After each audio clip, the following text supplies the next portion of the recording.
Edifice of Trust podcast is a thoughtful discussion of today's current events from the perspective of America's founding principles. Welcome. From heart-pumping music to head-thumping commentary. Last night, Thursday, March 11th, 2021, President Joe Biden signed into law the massive $1.9 trillion COVID relief bill, which includes $1,400 checks for most Americans. The principal beneficiary of this bill will be Elon Musk, because the proceeds from those $1,400 checks will go to the same place the proceeds of the earlier $600 checks went, investments in the shares of Tesla. Some of the proceeds may also find their way to the shares of GameStop. I mulled this fact with my first coffee of the morning while observing that the stock market is at an all-time high and thought, the world is going crazy. Nothing makes any sense anymore. Tesla shares are trading at a price-earnings ratio of over 1,000, making Mr. Musk the second richest person on Earth. Of course, he had been the richest when Tesla's shares were trading at $880 a share, but now they're trading at only around $670 a share, giving the company a market capitalization of $660 billion, roughly equivalent to all the other motor car companies in the world combined. If you think Tesla's roller coaster stock prices are crazy, take a look at GameStop. GameStop is a brick-and-mortar retailer of video games that was well on the way to becoming the next blockbuster. Hedge funds were shorting shares of GameStop left and right, selling shares they didn't own, in the hopes that the stock price, which was languishing at around $10 a share as recently as September 2020, would go even lower. But a bunch of retail stock investors that were members of a Wall Street Bets forum on Reddit decided to try and push the stock higher. This is called a short squeeze, because the short sellers had to cover the stock they had sold at much higher prices than their short sales price. Prices of GameStop shares spiked to $325 a share as the hedge funds scrambled to find shares to cover their losses. But that's not the crazy part. The hedge funds lost billions of dollars unwinding their short positions, and some went bankrupt. The shares of GameStop came back down to around $100, which was 10 times higher than it had been at before the short squeeze. Now the stock is at $200, which is crazy. GameStop has a market capitalization of around $20 billion at these prices, even though it only has $3 billion in assets. And it doesn't have a price-earnings ratio because it doesn't have any earnings. It lost money for the last 2 years. GameStop is still the next blockbuster. For you youngsters, Blockbuster was a company that rented physical DVDs of movies from brick-and-mortar stores before being driven out of business by Netflix. If you own any GameStop shares, sell them now.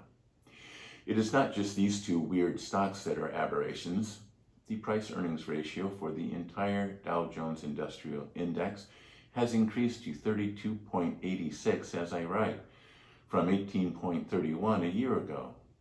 It is true that PE ratios spiked coming out of a recession because stock prices are forward-looking and PE ratios are backward-looking. But the COVID recession was not driven by economic forces, but by the pandemic.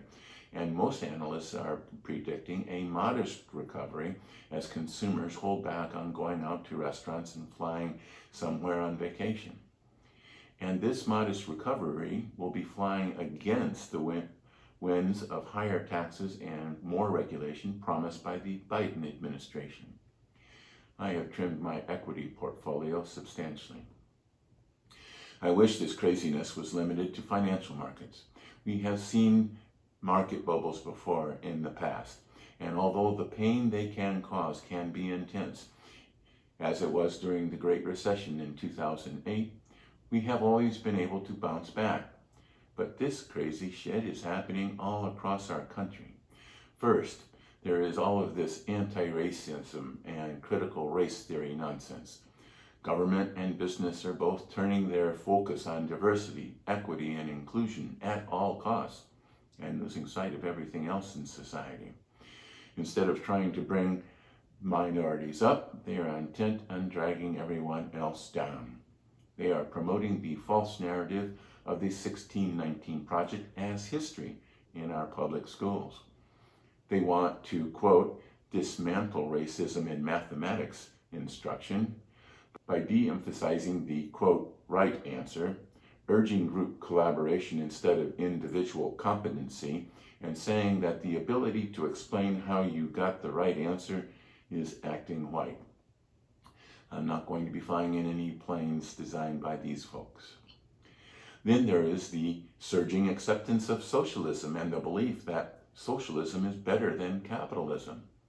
They always say they believe in science, but they are blind to the empirical evidence that socialism doesn't work.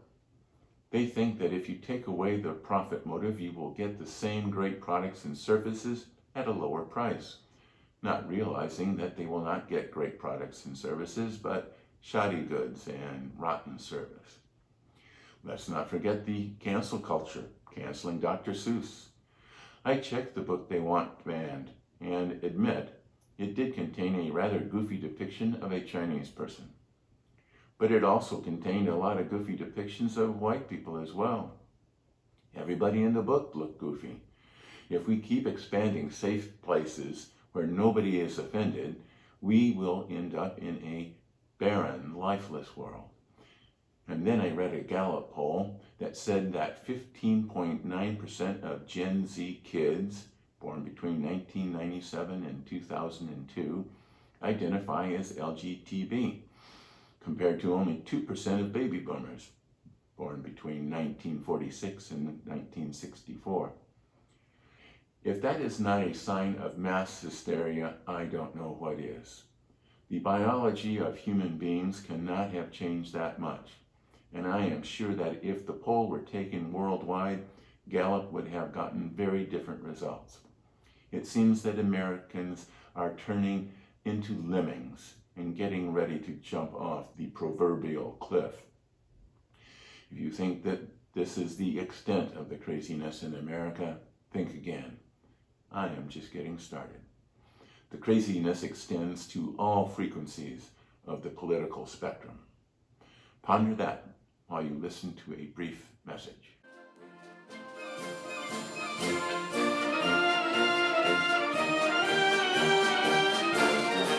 So, you are stuck at home in self-quarantine. What to do? You could watch television, but all the news talks about is the coronavirus, and there are no sports on TV. You could binge watch a Netflix movie, or you could read a book.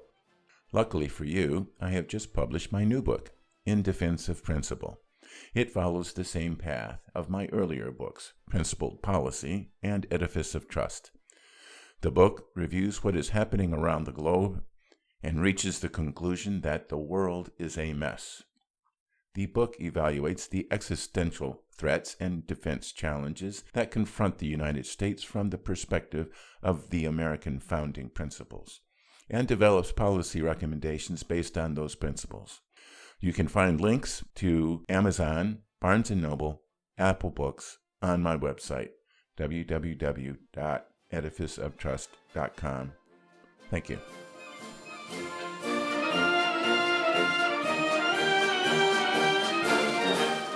Welcome back.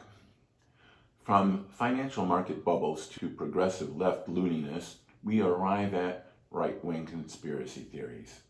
The most prominent is the QAnon conspiracy created by an unknown person or persons that post unproven and unprovable assertions and conspiracies on the internet. The thing about conspiracies is that once they get beyond a handful of people, they are no longer conspiracies. And if there really was a worldwide secret cabal of Satan-worshipping, cannibalistic pedophiles, there would be plenty of evidence of its existence. QAnon followers believe that ex-President Donald Trump is some kind of messiah that is going to save the United States. QAnon followers are believed to have been at the core of the January 6th insurrection that turned violent and led to 5 deaths. And Donald Trump had to be forced to denounce the violence that occurred in his name. He supported loyalty to Donald Trump over American ideals and principles. Many Republicans are declaring that the GOP is now the party of Trump. This burgeoning personality cult is reminiscent of previous cults that fawned over the leaders like Hugo Chavez, Kim Jong-un, Juan Perón, Benito Mussolini, Mao Zedong, Joseph Stalin, etc., etc., etc.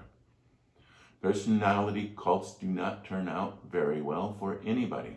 Even their most ardent followers are at great risk. Add in Bitcoin, a digital currency created by an unknown person or persons that use the name Satoshi Nakamoto and that consumes prodigious amounts of energy in order to be, quote, mined, that has risen in the financial markets to $54,000 per coin. Include a digital image created by an unknown but actual artist named Beeple that sold for $69.3 million at Christie's, making him the 3rd most expensive living artist on the planet. Add in the fact that our international rivals are not only laughing their asses off at our stupidity and gullibility, they are also likely stoking the fire by hacking our accounts, posting anonymous memes, and other shenanigans to drive us batty. I feel like I want to grab the American people by their collective collars, slap their collective faces, and shout, wake up, you fools, it is just a nightmare. But all these bizarre events present a real danger and will cost real lives. America is in real danger. You need to stand up to all of this craziness and denounce it for what it is before it is too late. Thanks for listening.